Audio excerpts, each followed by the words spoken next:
प्यारे विद्यार्थियों, नमस्कार। मैं सतीश कुमार, प्रवक्ता संस्कृत, राजकीय वरिष्ठ माध्यमिक विद्यालय नावा, आज आप सभी के सामने कक्षा 12वीं के प्रथम पाठ विद्या अमृतम अश्नुते अर्थात विद्या से अमृत प्राप्त होता है, अमरता प्राप्त होती है को लेकर उपस्थित हूँ। प्रस्तुत पाठ ईशावास्योपनिषद से लिया गया है, जो कि शुक्ल यजुर्वेद का 40वां अध्याय जो है उसको ईशावास्योपनिषद कहते हैं, जिसमें कुल 17 मंत्र हैं और उन 17 मंत्रों में से 7 मंत्रों को इस पाठ के अंदर संकलित किया गया है। प्रस्तुत ईशावास्योपनिषद के अंदर ईश्वर की सत्ता के विषय में वर्णन किया गया है, ईश्वर के बारे में बताया गया है। तो प्रस्तुत है इसका प्रथम श्लोक।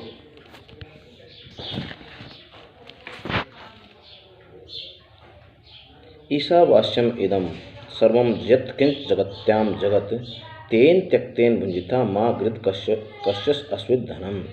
ईशावास्यम इदम, ईशावास्यम ईश्वर रूपी इदम यह सर्वम सारा का सारा, जगत्याम जगत ये सारा का सारा संसार उससे बना हुआ है। ये ईश्वर नाम का जो तत्व है उससे ये पूरा का पूरा संसार जो है वो व्याप्त है। तेन त्यक्तेन भुंजिता, उसका त्याग के द्वारा, भुंजिता त्याग के द्वारा उसको भोग करना चाहिए। माँ गृध कश्यस्विद धनम, उसमें कभी भी जो है आसक्ति नहीं करनी चाहिए।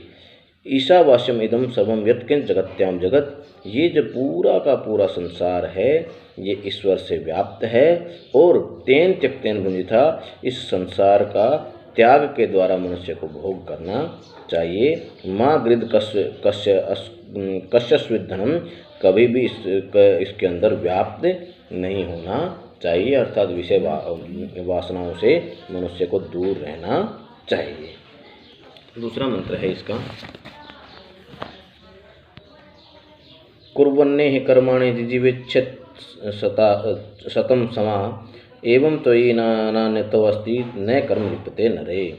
कुर्वन्नेह, कुर्वन्नेह इस प्रकार से, कर्माणि कर्म करते हुए, जिजीवेच्छत् समा शतम इस प्रकार से मनुष्य कर्म करते हुए, जिजीवेच्छत् जीने की इच्छा करनी चाहिए, शतम समा 100 वर्ष तक जीवित रहने की। इस प्रकार से कर्म करते हुए मनुष्य को 100 वर्ष तक जीवित रहने की इच्छा करनी चाहिए। एवं त्वयि न अन्यतो अस्ति न कर्म लिप्यते नरे, एवं त्वयि इस प्रकार से तुम्हारे द्वारा किया जाता हुआ, अन्यथो अस्ति न कर्म लिप्यते नरे इस प्रकार से तुम्हारे द्वारा किया जाता हुआ मनुष्य जो है, कर्म कर किया जाता हुआ मनुष्य न कर्म लिप्यते नरे, कर्म के अंदर लिप्त नहीं होता है, विषय वासनाओं में लिप्त नहीं होता है। इसलिए मनुष्य को कर्म करते हुए 100 वर्ष तक जीवित रहने की इच्छा करनी चाहिए। ऐसा करने से मनुष्य कर्म में लिप्त नहीं होता है। तीसरा श्लोक है, असुर्या नाम ते लोका अंधेन तमसा आवृता तांस्ते प्रत्याभिगच्छन्ति ये के आत्मनो जना। असुर्या नाम है लोके, असुर नाम के ते लोका, इस संसार में वो व्यक्ति हैं, वो लोग हैं, अंधेन तमसा आवृता जो कि अंधकार से बिल्कुल ढके हुए है, अज्ञानता से बिल्कुल ढके हुए हैं।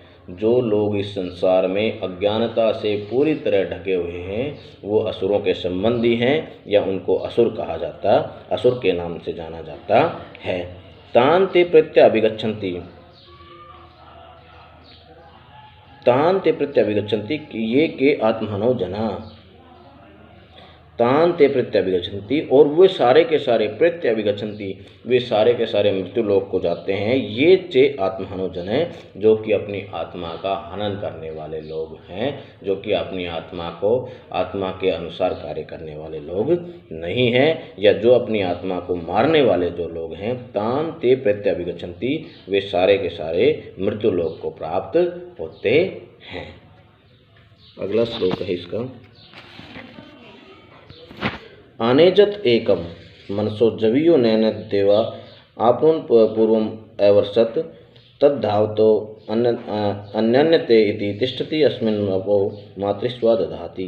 अनेजत एकम मनसो, अनेजत एकम, यह बिल्कुल एक है। क्या? आत्म तत्व। आत्म तत्व जो है वो एक है। मनसो दैव्यो नैनद देवा, जो कि मन से भी दैव्यो तेज गति से दौड़ता है। नैनद देवो आपनो पूर्वम वर्षत, जिसको कि देवताओं ने पहले अनुसरण किया है, जिसको देवताओं ने पहले धारण किया है। यह जो आत्म तत्व है जो कि मन से भी तेज गति से दौड़ता है, जिसको देवताओं ने पहले धारण किया है, तद्धाव तो अन्यन्यते अति तिष्ठति अस्मिन्नोपि मातृस्व दधाति। तद्धावतो अन्यतो अपि, यह दौड़ते हुए से भी अन्य अत्यति, उससे भी तेज दौड़ता है। तिष्ठति अस्मन्नोपि मातृस्व दधाति, और स्थिर रहते हुए भी और हल्का होते हुए भी, वायु के समान हल्का होते हुए भी उससे भारी जल को उठाकर ले जाने में समर्थ होता है। अगला श्लोक इसका।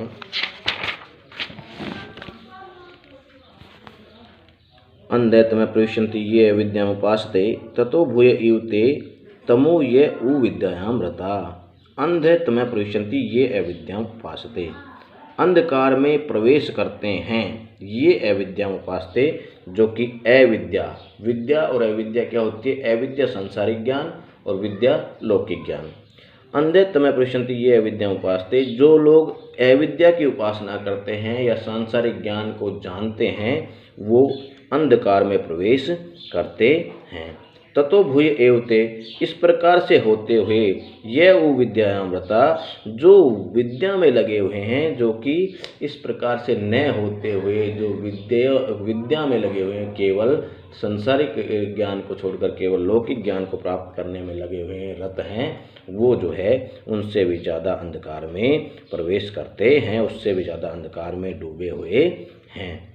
अन्धैतमय प्रविशन्ति ये अविद्यामुपासते, वो ये अविद्यामुपासते, जो लोग अविद्या की उपासना करते हैं, जो लोग सांसारिक ज्ञान को जानते हैं, वो अंधकार में प्रवेश करते हैं। ततो भूय युते तमो ये उ विद्यायामृता, और ये उ विद्यायामृता, जो कि विद्या में लगे हुए हैं, जो कि लौकिक ज्ञान को प्राप्त करने में लगे हुए हैं, वो ततो भूय युते, वो अविद्या में लगे हुए लोगों से भी ज़्यादा अंधकार में डूबे हुए हैं। इसका छठा श्लोक, छठा मंत्र। अन्यत एव आहुर विद्या अन्यत आहुर अविद्या इति शुश्रुम धीराणाम ये न द्विचक्षरे। अन्यत एव आहुर विद्या, कुछ लोग जो है आहु बताते हैं विद्या के बारे में, कुछ लोग विद्या के बारे में बताते हैं, या कुछ लोग लौकिक ज्ञान के बारे में बताते हैं। अन्यत आहुर अविद्या, और कुछ लोग सांसारिक ज्ञान के बारे में, अविद्या के बारे में बताते हैं। इति सुश्रुम धीराणाम, इति धीराणाम सुश्रुम, ऐसा धीर पुरुषों से सुश्रुम अच्छी प्रकार से सुन करके न द्विचक्षरे हमने धारण किया है। इस प्रकार से इन विद्या और अविद्या के बारे में धीर पुरुषों के द्वारा हमने सुन करके इन विचारों को, इन गुणों को हमने धारण किया है। इसका आखिरी श्लोक, सूत्र, आखिरी मंत्र जो है, विद्या च विद्याम यस्तु वेदो उभयम सह अविद्या मृत्युम तृत्वा विद्यामृतम अश्नुते। विद्याम च अविद्याम, विद्या और अविद्या, सांसारिक ज्ञान विद्या, लौकिक ज्ञान, और अविद्या सांसारिक ज्ञान। लौकिक ज्ञान और सांसारिक ज्ञान को यस्त वेदो उभयम से, जो दोनों को एक साथ वेदो जान लेता है। जो व्यक्ति लौकिक और सांसारिक ज्ञान को दोनों को एक साथ जान लेता है, अविद्या मृत्युम त्यक्त्वा, अविद्या से मृत्यु को पार करके विद्या अमृतम अश्नुते, विद्या से अमृत को प्राप्त करता है, विद्या से अमरता को प्राप्त करता है। विद्या और अविद्या, जो व्यक्ति विद्या और अविद्या दोनों को एक साथ धारण कर लेता है, एक साथ जान लेता है, वह अविद्या से, वह सांसारिक ज्ञान से मृत्यु को पार करके विद्या लौकिक ज्ञान से अमृत को प्राप्त करता है, अमरता को प्राप्त करता है। इस प्रकार से पाठ समाप्त।